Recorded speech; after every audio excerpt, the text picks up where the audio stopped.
Welcome back to the channel. Today I'm going to talk about Ashish Jha. He was the former White House COVID czar. He was in charge of the COVID response. He's the dean of public health at Brown University. He's been on Good Morning America, and he's spreading misinformation about the fall COVID-19 booster. This is part of a campaign to get people to take it, but many of the things he says are unproven, and in the absence of evidence to support them, I don't think a scientist should ever say that. I think that's untrue, and he should not be saying such misleading statements. We're going to talk about that. But first, we're going to unpack a little bit the fall booster campaign in the United States. Now, the United States is different than other nations. I've now seen Germany, Sweden, Denmark, the United Kingdom, and Australia. None of these nations are aggressively pushing the COVID-19 fall booster in younger age groups. They either restrict it to above 65, above 50, or people at younger ages who have some other reason why you might consider giving them the vaccine. They're immunocompromised, or they live with someone who's immunocompromised, etc. But nobody has a policy like the United States where we're going to universally recommend the fall COVID-19 booster to anybody 6 months of age and up. That's pretty reckless. The other thing that's pretty reckless about the United States policy is it doesn't matter how many times you've already had COVID-19. A 20-year-old man who's received 3 prior vaccinations and had COVID 2 times in the past is still advised to get the fall COVID-19 booster.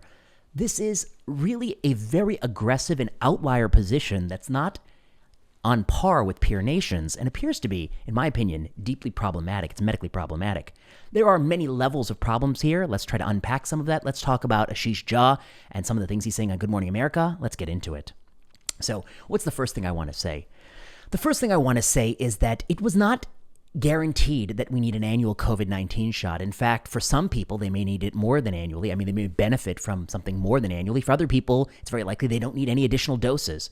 Paul Offit puts it well in a Science magazine article this week where he says the real question is, do you have a further reduction in severe disease or hospitalization from additional doses? And the answer is we don't know that for any ages. Even our European colleagues who are just giving it to 65 and up, they don't really have evidence that the 67-year-old person who gets this booster has a further reduction in severe disease or hospitalization from getting that booster.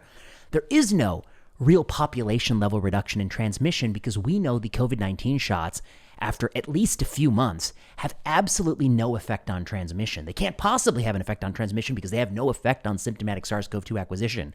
We don't have robust evidence that they even have a short-term transient effect on transmission. We have some short-term effect on symptomatic SARS-CoV-2 from prior boosters. We have no data for the forthcoming fall booster, but we really haven't studied very rigorously transmission.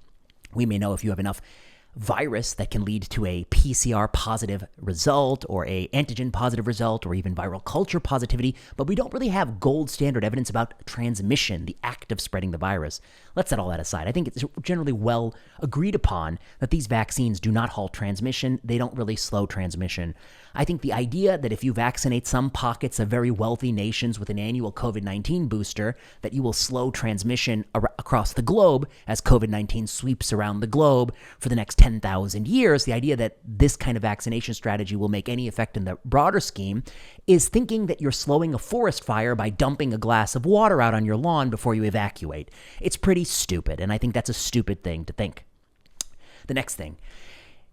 The White House did not have to agree to Pfizer and Moderna's plan to have these boosters in perpetuity in the absence of randomized control trial data. We could easily have randomized control trials running as we speak, powered for severe disease and hospitalization. They can be registry-based randomized trials, open-ended sample size randomized trials. They can just keep enrolling people at different ages, powered to detect interactions, i.e. maybe it works in older age groups but not at younger age groups. The moment those results are positive, we can debut the practice widely. We can have randomized implementation. We did not have to have this model where the company tells us what variants we should worry about and the company makes a vaccine against those variants and we just give it full approval and recommend it widely. We didn't have to have that model. We could have had an evidence generation model, which is what many people wanted. And in fact, what Peter Marks himself at FDA suggested would happen in his JAMA viewpoint from earlier this year. Normally, you want drug regulators who are not political appointees making these decisions. We don't have that in this situation. We have the White House puppeting the CDC and FDA to make decisions about boosters. That's entirely inappropriate. This is exactly what people didn't want when Donald Trump was in office. Now they're very happy to have it. And that is a huge double standard. And the reason there's a double standard is, of course, most academics in healthcare are, of course, Democrats. And so they're happy to have a double standard. I find it distasteful. And I think these decisions are made quite poorly. Let's talk about some of the differences. The absolute risk of hospitalization for a 20-year-old man going forward who's already had 3 doses and had COVID 2 or 3 times is floored. It's extremely, extremely low. Hard to even quantify. There's no real evidence to quantify it, but it's going to be, super, super low, on the order of 1 in 100,000 events or 1 in a million events. Really, really low. Will this fall booster further reduce that already low risk? Very hard to believe it could. Paul Offit does not believe it does. He himself, at 72, who's already had COVID and already had some shots, he has declined the bivalent booster last year. He said he's going to decline this booster going forward. He's 72. He's at the high-risk age group. Even he is declining. He's the man who invented rotavirus vaccine. So you even have people who have been staunch vaccine advocates their whole career who thinks this administration has gone too far with their just complete capitulation to the pharmaceutical companies. And that's what this is. It's a capitulation to Pfizer. They're just giving Pfizer everything Pfizer wants, billions of dollars in market share. It really stinks. And we're going to talk at the end, maybe a little bit, I'll speculate. Why are they doing this? Why are they such an outlier? The next thing I'd say is that, I think, arguably, that anybody who would give additional doses of vaccine to children who've already had and recovered from COVID-19 is off their rocker. Children have very low risks of COVID-19 bad outcomes. Once they've had COVID and recovered from COVID, their risk of getting a bad outcome from subsequent COVID is floored. There is no evidence that this vaccine will further floor a risk that's already floored. Only a delusional person would recommend such a practice, and in fact, European nations do not advise their population to seek it out. And that's 1. 2, if you're a 20-year-old man, we do know that the more you modify spike protein in these vaccines, it is possible you'll get less myocarditis. That's the devastating and rare consequence from this vaccine, inflammation of the heart muscle itself that does lead to scarring long-term in many prospective data sets. There's a chance you'll have less of it if you alter the sequence. There's also a chance you'll get more of it. You don't know. It's idiosyncratic. It's unpredictable. Why would you take the gamble? So I would strongly advise a 20-year-old man who's had COVID not to get this shot. I would not do it myself. Of course, I'm not going to do it myself. I think it's absolutely crazy. And certainly it shouldn't have even been debuted without randomized data. We can't just keep giving Pfizer money and accepting this standard. Okay, we can talk about comparisons to flu. I've written about this extensively on Vinay Prasad's Observations and Thoughts. I think if anything, flu could have better data. But let's listen to Ashish Jha. He goes on Good Morning America, and let's listen to the things he says about the fall booster. Let's fact check him, okay? So let me play you the first clip. But this is a new shot. Tell us about this new one and what it responds to. Which is it for a particular variant? Is it for the original COVID? Yeah. Why do we need to get it? Yeah. So first of all, thrilled to be back. Thrilled to be back. He always look, is. Every year we update our flu vaccine to match the flu strain that's circulating. We're starting to do the same thing with COVID shots now. So there are new strains of COVID that are circulating, and you need a new shot once a year. I don't call it a booster because, it's just your annual COVID shot at this point. And most people should go out and get their annual COVID shot the way they get their annual flu shot. And it matches the strains that are circulating out there right now. So that's what he says. Well, there's a difference, actually, that he's not articulating, which is the COVID-19 shot matches strains that are already circulating. The flu shot tries to match strains that are predicted to circulate, that we think they're going to circulate, but they're not yet circulating in the Northern Hemisphere. We're making a prediction about the future. That's one salient difference. The next thing is that COVID-19 does not obey the exact same seasonality patterns as influenza, and there's even often a summer spike as well. So why did we agree to an annual shot? Maybe for somebody who's a chronic nursing home resident, you might need something more aggressive. We still need randomized data to evaluate that claim. He has just made an agreement with Pfizer that we're going to have an annual shot. He literally pulled that out of his own ass. I don't think there's any data that supports that strategy over any alternative strategy. And he's selling it like it's something that you should be marketing to everybody, which I think is a mistake. He doesn't mention that he's not in line with peer nations. But now let's get to the quote where he really pushes his luck. And he just says things that I think absolutely unfounded. We're going to go into that. Here we go. Dr. Jha, make your big pitch here, okay? Because a lot of folks, if you're immunocompromised, if you're elderly, you want to stay on top of your COVID shots. Other folks who are like, I'm reasonably healthy, I'm young, do I really need to do it? Or, I've had COVID 3 times and I've had all the shots. Yep. What's your pitch? Yeah, so a couple of things. First of all, if you get COVID after getting vaccinated, it's going to be much milder. You're less likely to miss work, you're less likely to miss school. Second, you're less likely to spread it to others, so maybe you're not high risk. Maybe grandma is. If you've gotten the COVID shot, you're less likely to spread it to her. That makes a really big difference. And then, some people go on to develop long COVID where they can have long-term complications. That gets reduced a lot by getting vaccinated too. Free, widely available. To me, it's a no-brainer. Okay. All right, Dr. Jha, thank you. So Everything he's saying in that clip is just, as a matter of fact, bullshit. Number one, it reduces the amount of time you miss from work. He has no evidence that that's true. And in fact, if you took 1,000 20-year-old men and you gave them all the vaccine, some of them are going to miss the work because they got the vaccine. They're going to have side effects. We've all been there. I've missed many days of work from getting the side effects of the vaccine. I've missed 1 day or 2 days here or there because you feel terrible. You're under the covers. So you're going to have to subtract all those days you miss because of the side effects of the vaccine. You also need to subtract all the days you miss trying to get the vaccine, going to schedule it, going to go get it. It interferes with your life. So you're losing all those days from work and school. Then the question is, do you have a reduction in COVID-19 that is significant enough that the days you are saving from not getting sick outweigh the days you've spent? And the answer is, well, not all the 1,000 people are going to get COVID-19 this season anyway, even if they don't get vaccinated. And you have no evidence that you're actually saving days. I mean, this is a conjecture he's making. He's pulling it out of his ass. If anything, I think he's going to lose lots of days because many, many more people are going to have side effects than there's a benefit. That's 1.2. The point about grandma, what are you talking about? No one has ever established for any dose of the vaccine that there is a benefit to third parties. There is no proof that you'll benefit grandma. There's certainly not for this fall booster, and there wasn't for prior boosters. He's making that up, and it's a very persuasive psychological tactic to try to prey upon your empathy, but he has no evidence that that's true. And the long COVID claim. I mean, to make such a claim, one would need randomized evidence that vaccines lower the risk of long COVID. He doesn't have that evidence. He has a really shitty Washington University VA data set study. That's a retrospective study that is just god-awful and doesn't really make that claim. And it's certainly not about the forthcoming fall booster. If anything, that's about the original series. Everything he's saying is untrue. If Ashish Jha went on Good Morning America and he said the booster will make you regrow your hair if you're bald, the anchors would just nod. These anchors are not journalists. They're just empty shills just promoting the White House propaganda. If anything, I suspect that maybe even the White House was the one who suggested that he be a guest on the show.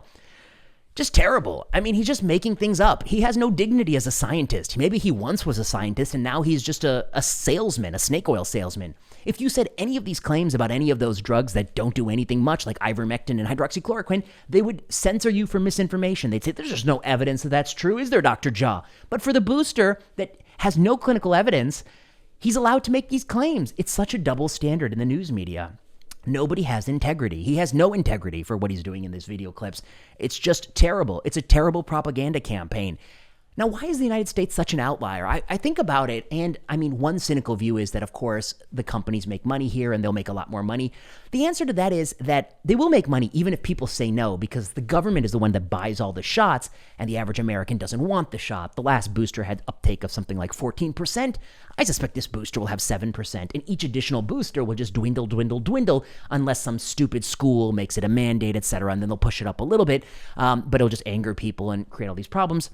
So the company makes money because they sell it to the government, and the government doesn't really care if they give it to people or just pitch it in the trash, which is probably what's going to happen for the majority of the booster. So there is probably some financial bias. There's another bias, which I think is that the Biden administration base is a group of people that includes zero COVID zealots and other irrational people who are just consumed with fear of COVID-19, still wearing N95 masks as they plan to do for the rest of their lives.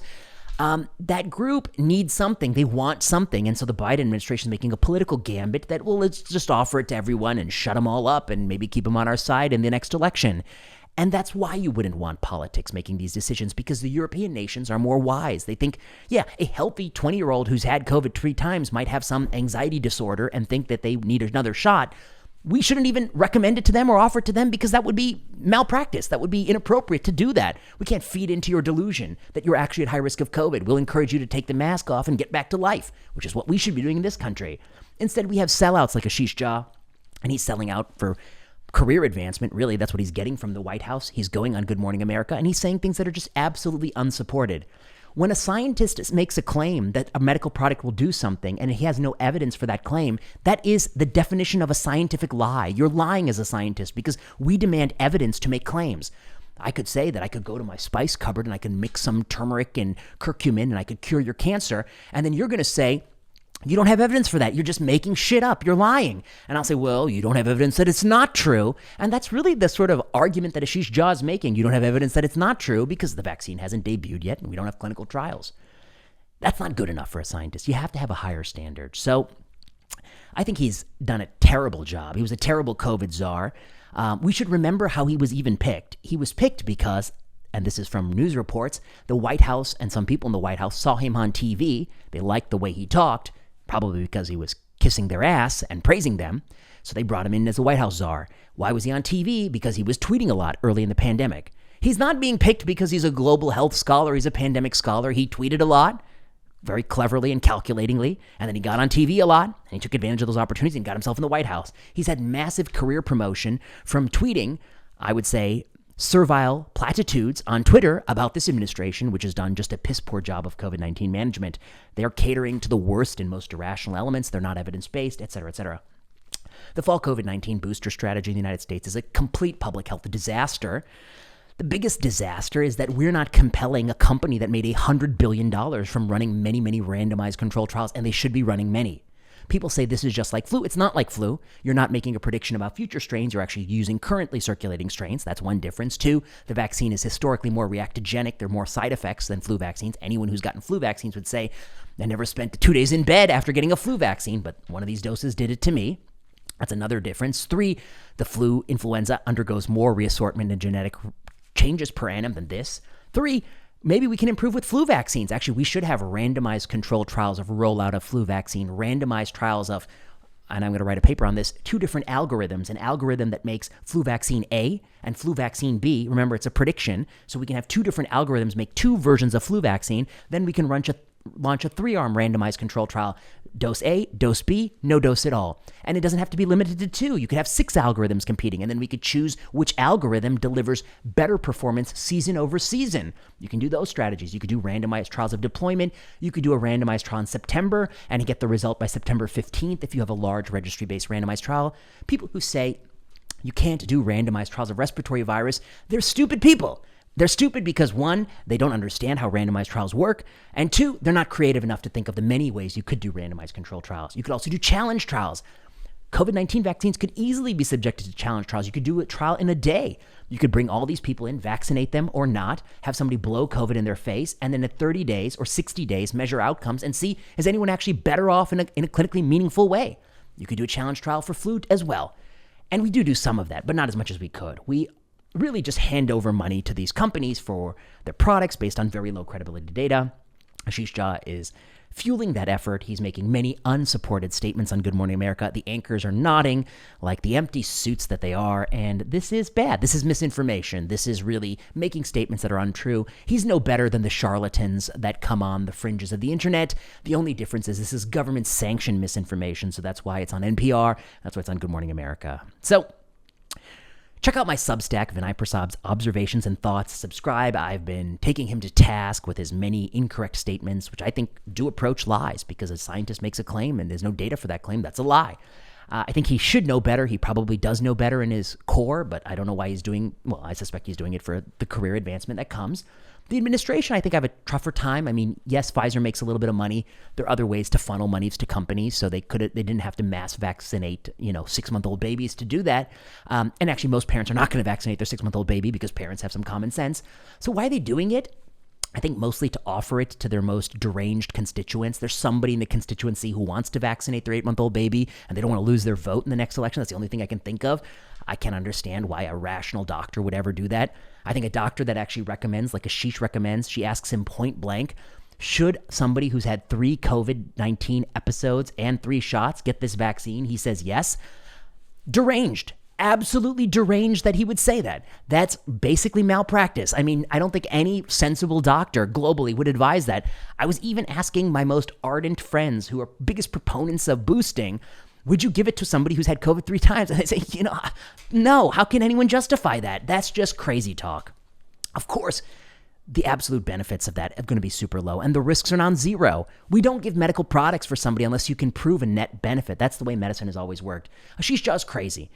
His comments on this thing were just absolutely inappropriate. He's a total sellout, and no respect for the man. Zero respect. He deserves no respect. Brown University School of Public Health, I wouldn't want to go there. I wouldn't want to work there either. All right. If you like this video, you know what to do.